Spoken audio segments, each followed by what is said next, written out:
Most RAG citations are worse than useless. They make bad answers look audited.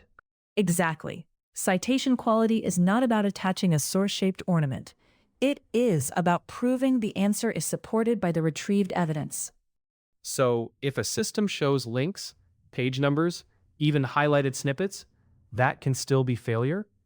Yes, because citation quality has one job: prove that a claim in the answer is grounded in the cited material, and that the citation is specific enough for a human or evaluator to verify it fast. Give me a concrete case, because this is where teams fool themselves.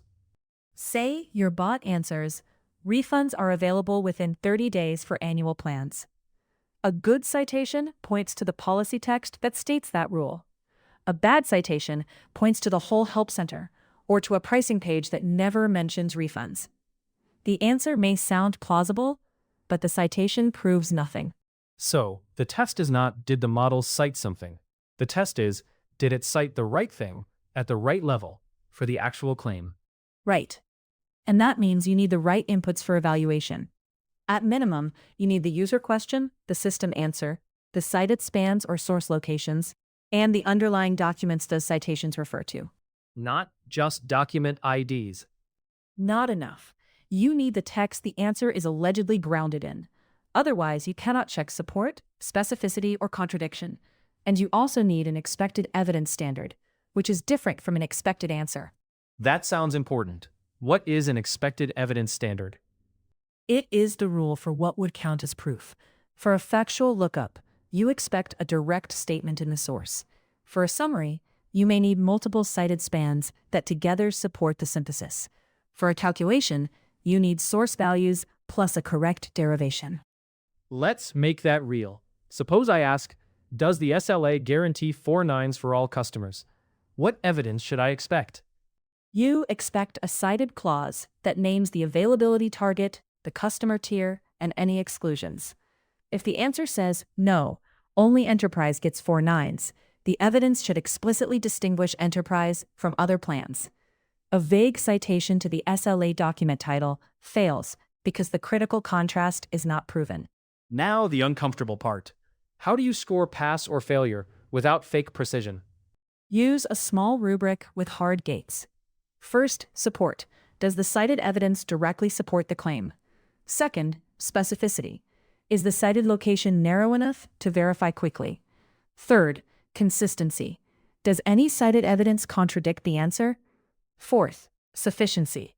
For multi-part claims, does the set of citations cover all material parts? Hard gates, meaning one miss can sink the citation? For high-risk claims, yes. If support fails, the citation fails. If the answer says 2 things and only one is cited, that is failure on sufficiency. Do not average your way into false confidence. That is the power shift, right there. A demo survives on vibes. Production survives on disqualification. Exactly. The winners are teams that treat citations as evidence checks, not decoration. The losers are teams shipping confident answers that collapse the first time a user clicks the source. Give me a practical scoring scheme a programmer can actually implement this week. Start binary at the claim level. For each material claim in an answer, pass if there is directly supporting evidence, no contradiction, and enough specificity to inspect in under 30 seconds. Fail otherwise. Then roll up by answer. All material claims must pass for the answer to pass. If you need one extra label, add partial only for internal diagnosis, not for reporting quality upward. Why not use a 10-point scale and track tiny gains? Because it invites fake precision. A citation is not 8.7 good when the key sentence is missing. For product decisions, you want to know, would this citation let a reviewer verify the answer quickly and trust it? That is a pass-fail question most of the time. Let's do one more example, maybe harder. A support assistant answers, your data is deleted within 7 days after account closure, except backups, which may persist for 30 days. What would break that citation? Several things. If the cited evidence only mentions deletion after closure but says nothing about backups, sufficiency fails. If one cited paragraph says 30 days for all data, but the answer says 7 days for primary data, Consistency fails unless another citation clearly resolves the distinction. If the citation points to a long privacy policy with no exact section, specificity fails. And what would pass? 2 precise citations can pass. One clause stating primary account data is deleted within 7 days. Another stating backups may remain up to 30 days. Together, they support the complete claim, and a reviewer can verify both without hunting.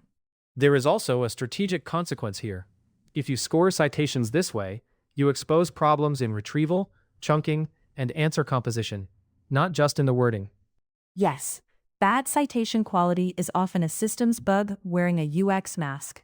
Maybe retrieval found the wrong section. Maybe chunks are too broad.